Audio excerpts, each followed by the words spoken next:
जय हिंद गाइस। आज हम कंप्लीट करने वाले हैं बहुत ज़्यादा इंपॉर्टेंट टॉपिक चंपारण सत्याग्रह। ये एग्ज़ाम के पर्सपेक्टिव से बहुत ज़्यादा इंपॉर्टेंट हो जाता है। सो प्लीज़ और आपको ये पढ़ने में मज़ा भी आएगा। मैं आपको स्टोरी फॉर्मेट में समझाने वाली हूँ चीज़ें।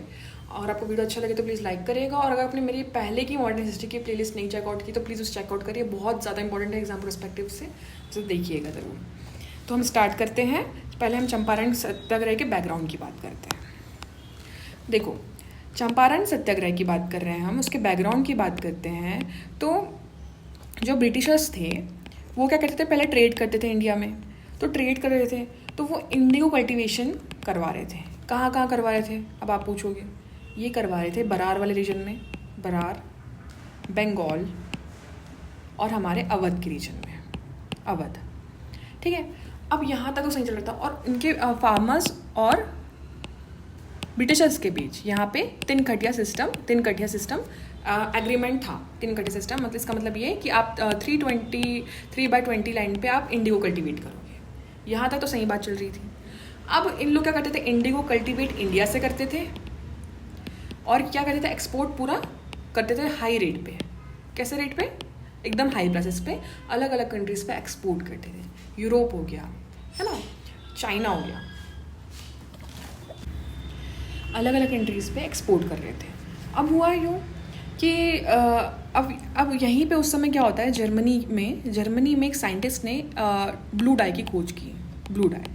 ठीक है, अब इससे क्या हुआ, मार्केट में ब्लू डाई की डिमांड ज़्यादा हो गई। कौन से मार्केट में, यूरोप के मार्केट में, जिससे ब्रिटिशर्स को नुकसान होने लगा। क्योंकि यहाँ पे तो वो इंडिगो कल्टीवेट करवा रहे हैं लेकिन वहाँ पे तो इंडिगो की डिमांड ही नहीं है, तो जिससे उनको लॉस का सामना करना पड़ा।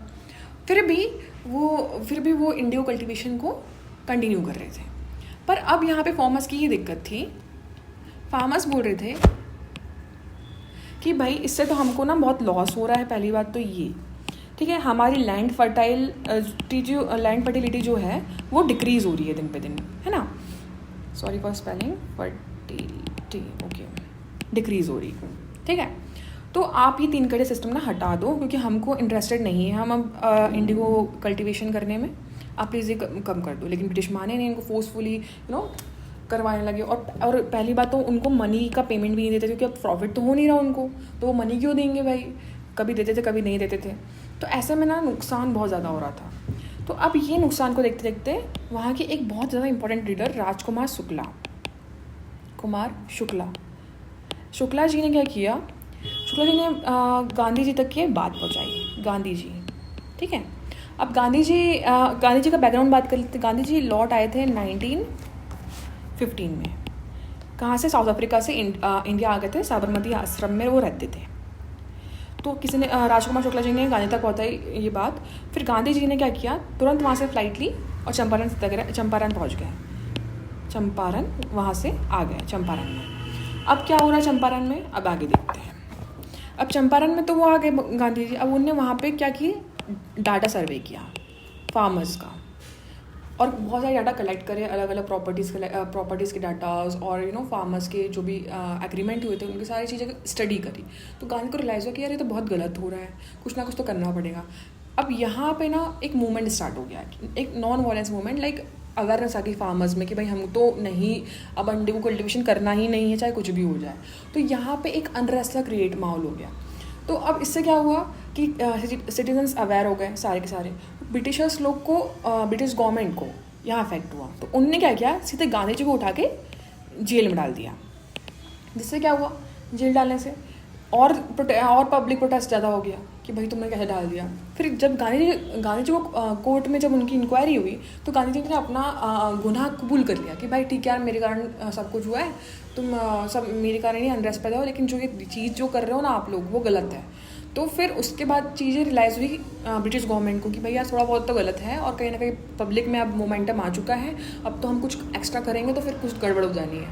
तो फिर यहाँ पे ब्रिटिश गवर्नमेंट ने बोला ठीक है हम कर लेंगे, हम इसको तीन कड़ी सिस्टम को हटाने की कोशिश करते हैं, या तो फिर हम इसमें स्टडी करते हैं कि इसमें सॉल्यूशन क्या होंगे इसके। तो फिर उसके बाद क्या होता है, इसका डिटेल सर्वे निकाला जाता है। फिर गांधी जी को जेल से छोड़ दिया जाता है और फिर सर्वे किया जाता है। लगभग 4000 फाइल्स को सर्वे करते हैं और स्टडी करते हैं, और फिर एक इंडिगो कमीशन बनाया जाता है। इंडिगो कमीशन में क्या होता है, यहाँ पे हमारे MK गांधी जी भी इन्वॉल्व होते हैं, और फिर यहाँ पे एग्रीमेंट होता है कि भैया तुम तीन कटिया सिस्टम को कम्प्लीटली ख़त्म कर दो, क्योंकि ये फार्मर्स को बहुत नुकसान हो रहा है और हमारी जो लैंड की फर्टिलिटी है वो डिक्रीज़ हो रही है। तो यहाँ पे जो गांधी जी ने जो इतना बड़ा कदम उठाया था तीन कटिया सिस्टम को एकदम एबॉलिश करने का, इससे पूरे मास पीपल में एक गांधी जी के लिए एक रिस्पेक्ट और एक लीडर की पहचान शुरुआत में हो जाती है। और यहीं से लोग कहते हैं कि भैया यहाँ से गांधीयन एरा का बिगिन हुआ था। ठीक है, तो क्योंकि गांधी जी ने इतना बड़ा सिस्टम तीन कटिया सिस्टम को कम्प्लीटली एबॉलिश कर दिया था। तो ये बहुत ज़्यादा पूरे इंडिया में फेमस हुआ ये मूवमेंट। और तो अब थोड़ा हम यहाँ फैक्ट्स पढ़ लेते हैं।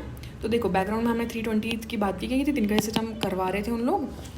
समराइज़ कर रही हूँ मैं आपको। तो पहली बात तो ये बिहार में हुआ था, पहला तो पॉइंट ये होगा, इंडिया में, बिहार इंडिया में हुआ था। ठीक है, कहाँ पे हुआ था, बिहार इंडिया में।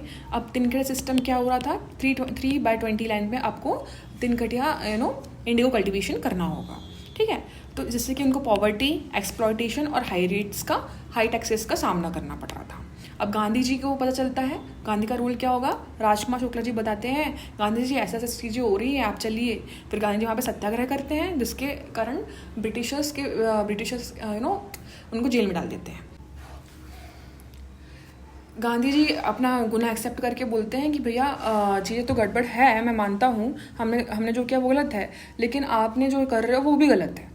तो फिर गांधी को फिर ब्रिटिशर्स को अपनी गलती को रियलाइज होता है, और फिर वो एक इंडिगो कमीशन बनाते हैं। इंडिगो कमीशन बनाने के बाद इसमें गांधी जी भी एक मेंबर होते हैं, और तीन कटिया सिस्टम को कम्प्लीटली ख़त्म कर दिया जाता है।